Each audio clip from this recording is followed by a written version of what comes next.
Actual encounters with female spies and agents. Posted by Benjamin.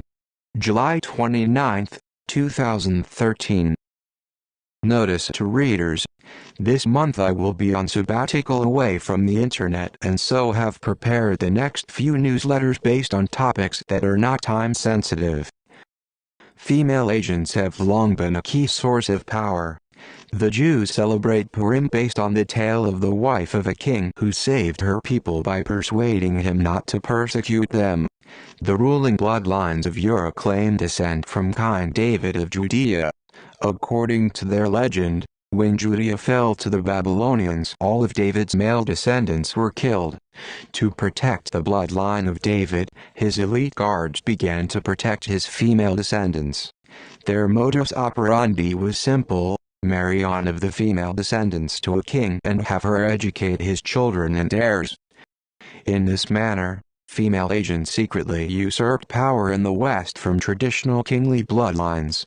This tale, told to me in person by representatives of the current ruling bloodlines of the West, illustrates just how important female operatives can be. In Asia as well, female agents can have a decisive impact.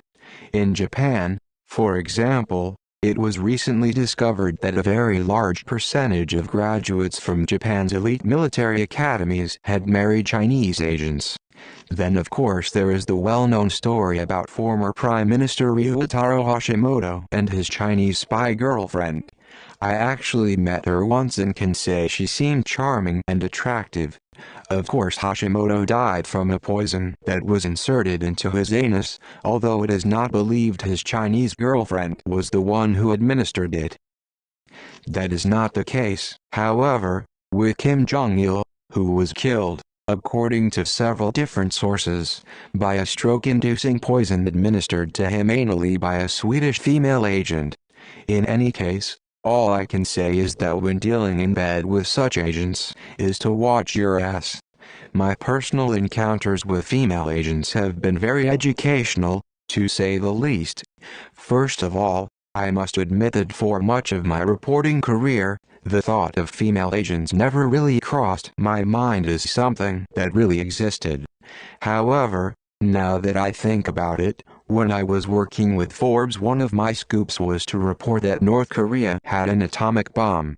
Shortly after writing about this, a former Miss North Korea began approaching me and tried to become my lover. It never occurred to me at the time that our encounter may not have been a coincidence.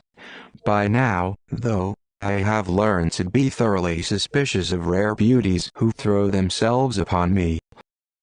Once my colleagues started being murdered and I became involved in secret societies who offered me protection, I started to wise up about female agents too. In one case, after making a lecture in Japan, a man with a beautiful woman at his side approached me telling me he was friends with Adnan Khashoggi, the arms dealer. He gave me a book in French called The Egyptian Origin of the Jews. In any case, his gorgeous female companion started making moves on me. Once she lured me into an apartment where she got totally naked in front of me. Now, I am not so naive as to believe a beautiful woman associated with a major arms dealer suddenly fell in love with me and got her dressed again by telling her that I had herpes and do not use condoms. In any case, she told me an unusual tale that I will pass on here without judgment. She claims to have been kidnapped by giants who carried out experiments on her womb.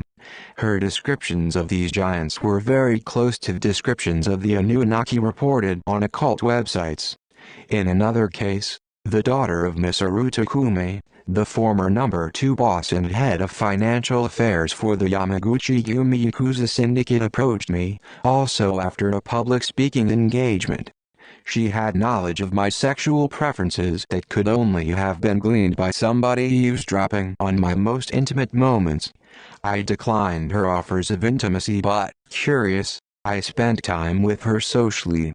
What stands out the most about my meeting with her is the fact that she insisted on meeting with me on the evening of March 10, 2011.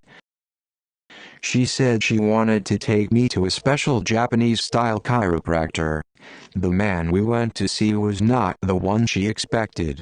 He introduced himself as a ninja and wrapped a long piece of cloth covered in black powder around my lower back, telling me it was a herbal preparation and that I was to leave it on all night. It felt bad and I took it off as soon as I got home. Also that evening, Takumi's daughter told me that she had to set the alarm on my mobile phone to ring at 11 a.m. on March 11th. That was the day of the nuclear and tsunami terror attack against Japan. I am pretty sure she was hired by J. Rockefeller. The most memorable of all the female agents, however, has to be the North Korean woman I will refer to as T. She also showed up at my speaking engagements on multiple occasions and we became friends after I sat beside her on a train on my way home from such an engagement. It turns out she was sent to live at the next stop from mine to make such a train ride possible. T was a remarkable but troubled young woman. She had been beaten so badly by an uncle during her childhood that she required reconstructive plastic surgery on her face twice. Her former lover was a professional killer who had killed over 80 people and she told me enough inside detail, which I passed on to the police about famous unsolved murders for me to believe this was true. She ended up telling me a lot about the people who were operating against me. She says she had been shown a file about me that was as thick as a phone book that tried to portray me as a drug addict, insane pervert, if only my private life were so interesting. According to her, after the cabal failed to murder me, they had planned to bankrupt me and drive me into suicide. Her job had been to chase away all my close associates and then abandon me, leaving me friendless. She also introduced me to a supposed family of hers that turns out to have been a bunch of actors playing the role of her family. One time I got her pregnant and we were planning to marry and have the child. She was 5 months pregnant when she was called suddenly to Nepal to stay at the house of a close associate of the Dalai Lama. There she was drugged, started bleeding intensely from her womb and woke up in a hospital after being unconscious for 24 hours. She was no longer pregnant.